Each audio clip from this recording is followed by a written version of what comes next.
اللہ اکبر اللہ اکبر۔ بسم اللہ الرحمن الرحیم۔ الحمد للہ رب العالمین، وصلی اللہ وسلم علی سیدنا وعبدنا وعبد اللہ حبیب رب العالمین محمد وعلی آلہ واصحابہ ومن تبعهم بإحسان إلى يوم الدين، أما بعد فأعوذ بالله من الشيطان الرجيم، بسم الله الرحمن الرحيم۔ لقد من الله على المؤمنين إذ بعث فيهم رسولا من أنفسهم يتلو عليهم آياته ويزكيهم ويعلمهم الكتاب والحكمة وَإِن كَانُوا مِن قَبْلُ لَفِي ضَلَالٍ مُبِينٍ۔ صدق اللہ العظیم۔ معزز و موقر حضرات علماء کرام، خدام قوم و ملت، میرے پیارے بھائیوں اور قابل صد تکریم و اعزاز خواتین اسلام، اور آج کے اس پروگرام میں مسابقتی اجلاس میں شرکت کرنے والے طلباء و طالبات، السلام علیکم ورحمۃ اللہ وبرکاتہ۔ سب سے پہلے میں تہہ دل سے مبارکباد اور کلمات تشکر پیش کرتا ہوں۔ آج کے اس پروگرام کو منعقد کرنے والی پوری کی پوری مجلس انوار الحق اور اس کی خدام کو، بالخصوص مولانا انوار الحق صاحب سلمہ، مولانا محمد عارف صاحب، بلال بھائی، مولوی اشفاق، محمد آصف اور قوم کے گراں قدر سرمایہ ارشاد بھائی اور ان جیسے ان تمام احباب کو جو ہمارے بچوں کی مذہبی، دینی اور ذہنی ترقی کے لیے مختلف قسم کی کوششیں کرتے رہتے ہیں اور بچوں کی حوصلہ افزائی کا انتظام کرتے ہیں۔ اللہ تعالی ہمارے اس پروگرام کو سلسلۃ الذہب بنائے، حضور پاک علیہ السلام کے ساتھ نسبت پیدا کرنے کا ذریعہ بنائے۔ میرے محترم بھائیوں، وقت زیادہ نہیں ہے، مجھے کچھ موٹی موٹی لیکن انتہائی اہم باتیں آپ حضرات کے گوش گزار کرنی ہے۔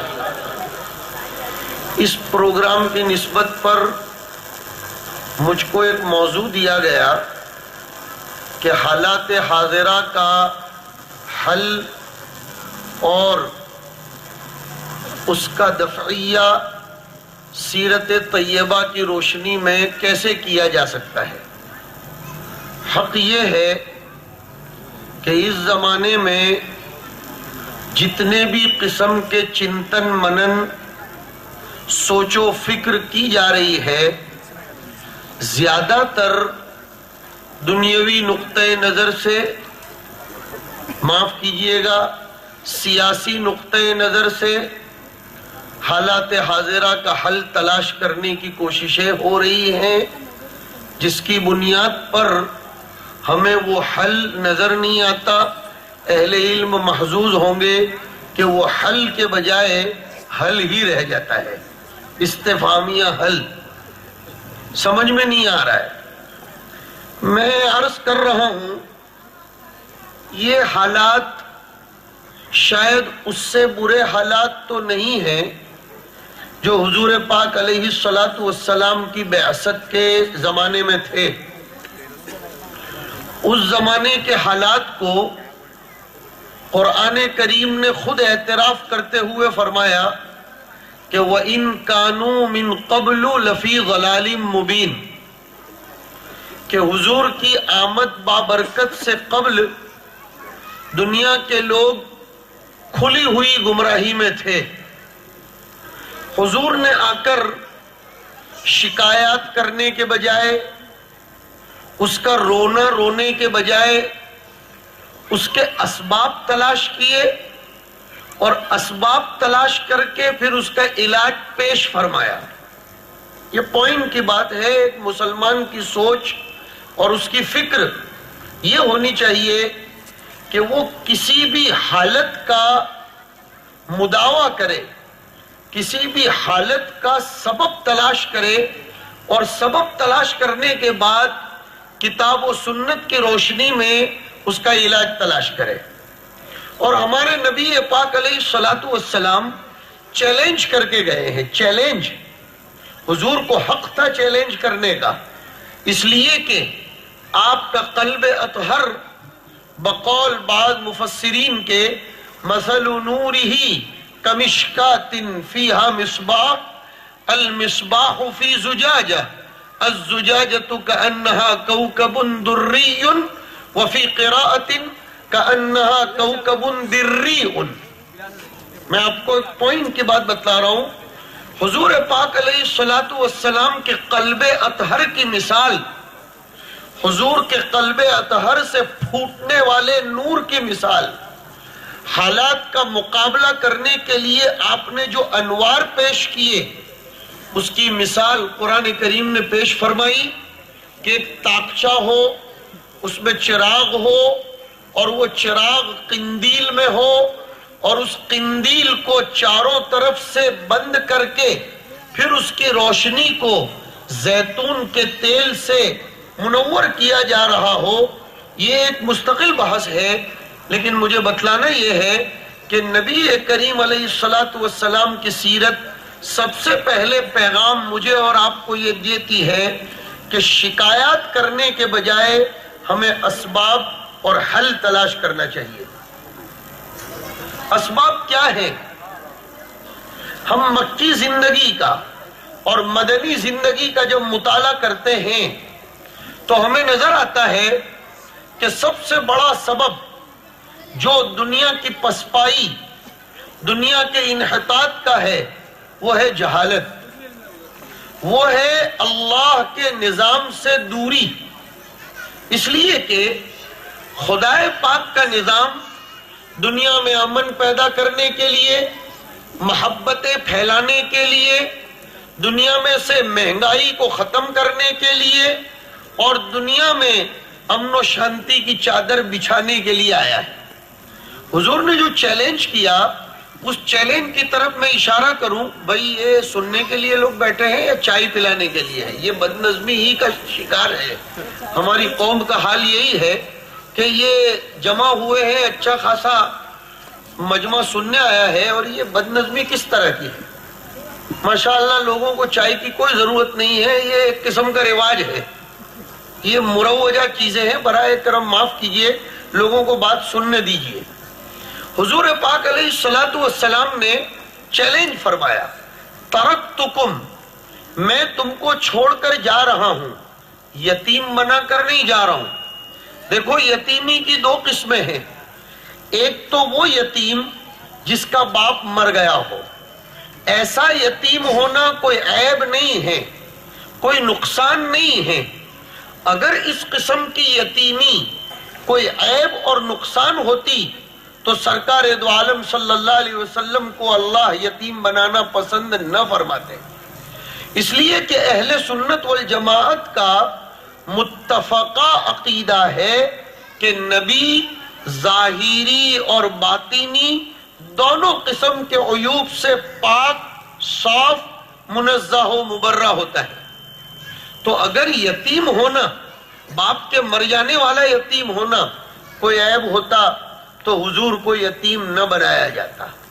اصل یتیمی وہ ہے کہ انسان علم و ادب، تہذیب و ثقافت، سلیقہ و متانت، خوش اخلاقی اور بلند کرداری، خوش فکری، حسن تدبر، حسن سیاست، غور و فکر کا عمق اور دور اندیش نگاہیں، دور رس کسی بھی بات کے نتائج پر غور و فکر کرنا، یہ ہے وہ مجموعہ مرکب جو اگر انسان میں نہ ہو تو وہ دنیا کا سب سے بڑا یتیم ہے، وہ دنیا کا سب سے بڑا یتیم ہے۔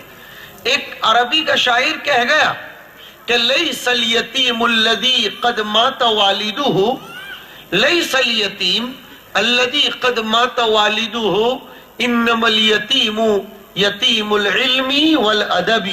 دو چیزیں اس نے پیش کی ہیں۔ آئیے پوائنٹ کی بات پر، دنیا نے بالخصوص مسلمانوں نے آخری 25 سالوں میں، بالخصوص 10 سالوں میں، مجھے معاف کیجئے لیکن حق بات سنیے، اس لیے کہ یہ پروگرام انوار الحق کی مجلس کے نام سے قائم کیا جا رہا ہے، تو حق کے انوار آپ کے سامنے کتاب و سنت کی روشنی میں پیش کر رہا ہوں۔ مسلمانوں نے علم کی طرف تو دھیان دیا لیکن ادب پیدا نہیں کیا اپنے اندر۔ ادب کسے کہتے ہیں؟ ادب صرف کسی کے جوتے سیدھے کرنے کو نہیں کہا جاتا، ادب صرف کسی کی آمد کو دیکھ کر کھڑے ہو جانے کو نہیں کہا جاتا۔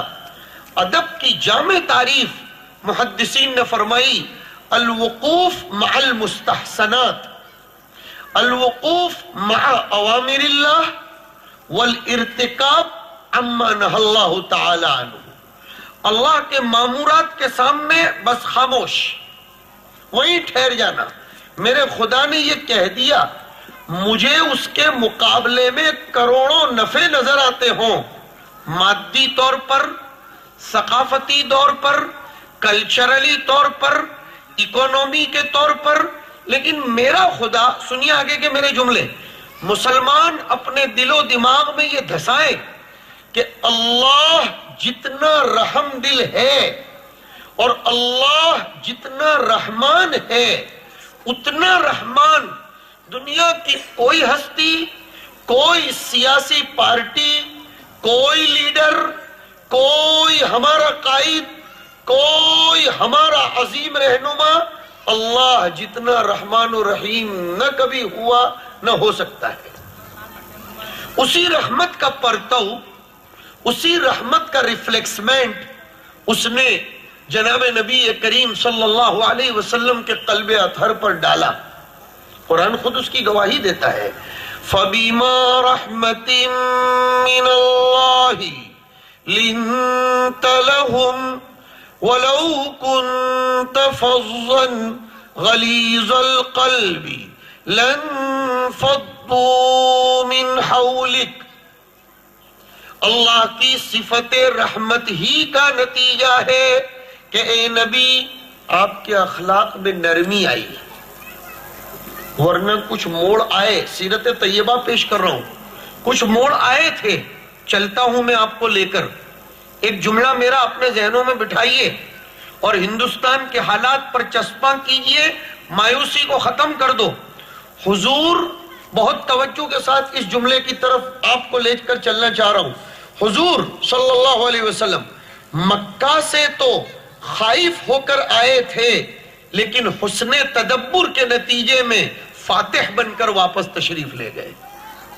آئے تھے خائف بن کر، ڈر رہے تھے، ڈرتے ڈرتے نکلے تھے، کسی کو جاسوس بنایا، کہیں غار میں چھپے، کہیں اپنے آپ کو چھپایا، راستہ تبدیل کیا۔ وہ خوف تھا، فطری خوف تھا، بشری خوف تھا، طبعی خوف تھا، عقلی اور شرعی خوف نہیں تھا، تاکہ کوئی میری تقریر پر اعتراض نہ کرے کہ حضور کو بھی خوف تھا۔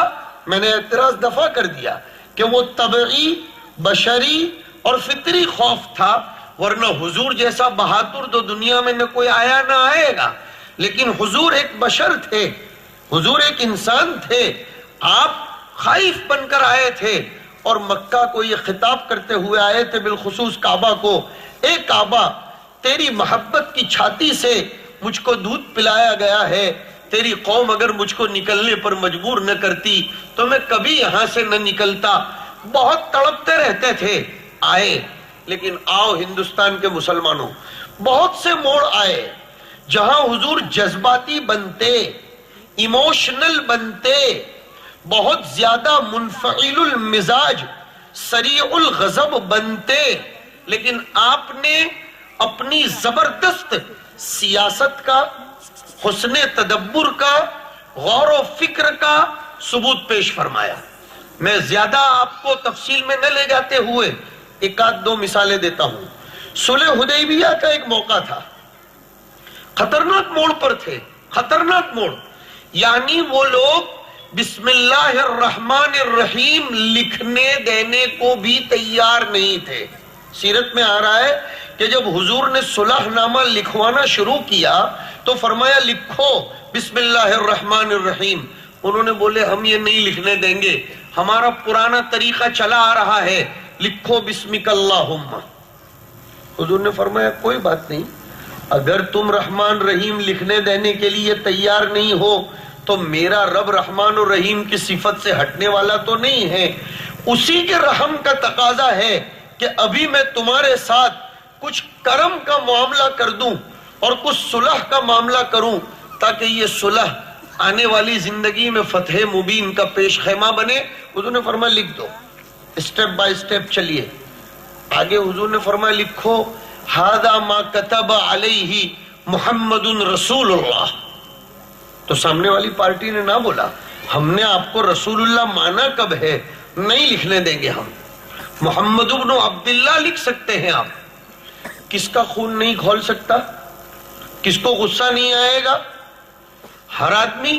حضرت علی نے فرمایا, حضرت عمر کھول اٹھے, حضرت عمر نے فرمایا السنا علی الحق وہم علی الباطل. اللہ کے رسول ہم حق پر ہیں یہ باطل پر ہیں, اجازت دے دو. جیسے آج کا مسلمان کہتا ہے میدان خالی کر دو, سامنے سے سب کو ہٹاؤ, ہمیں حوالے کر دو, ہم دیکھ لیتے ہیں. لیکن نہیں, ہمارے بزرگوں کی سیاست پر اطمینان رکھو, ہمارے بڑوں کی قیادت پر اعتماد رکھو, ہمارے بڑوں کی دور اندیشی کے اوپر یقین رکھو کہ وہ ملک کو ڈبانا نہیں چاہ رہے ہیں, وہ ملک کو غارت کرنا نہیں چاہ رہے ہیں. اس لیے کہ غارت تو وہ کرے جس کو مفت میں اپنے باپ دادا کی کرسی ملی ہو, غارت تو وہ کرے جس کی قربانیاں نہ لگی ہوں. وہ آدمی کبھی غارت ہونے دینا نہیں چاہتا جس نے اپنے باپ داداؤں کے خون سے اس ملک کو سینچا ہو. اور میں تو آج کے پروگرام میں ایک دعویٰ کر کے جانا چاہتا ہوں, ہندوستان اور اس کو کفرستان بنا دیا جائے یہ کبھی نہیں ہو سکتا. اس لیے کہ یہ وہ سرزمین ہے جس پر سب سے پہلے اللہ کی وحی آئی. مکہ میں بعد میں وحی آئی تھی, ہندوستان میں سب سے پہلے وحی آئی تھی. وہ ہے حضرت آدم علیہ السلام کا ورود, اور پھر حضرت آدم کا یہاں سے کئی مرتبہ سفر حج کو جانا, فرشتوں کا آنا, خدا کی وحی کا اترنا. زمین کی برکتیں ہوتی ہیں. یہ ایک مستقل بحث ہے, اس میں لے جانا نہیں چاہتا, لیکن مجھے اصل یہ بتلانا ہے کہ حضور نے اس وقت کتنا اپنے دل پر پتھر رکھا ہوگا. فرمایا کوئی بات نہیں, لکھ دو محمد ابن عبداللہ, کوئی بات نہیں. اب سنو ذرا میرا تجزیہ, کاؤنٹنگ سننا, کاؤنٹنگ سنو دھیان سے. اللہ اکبر اللہ اکبر اللہ اکبر اللہ اکبر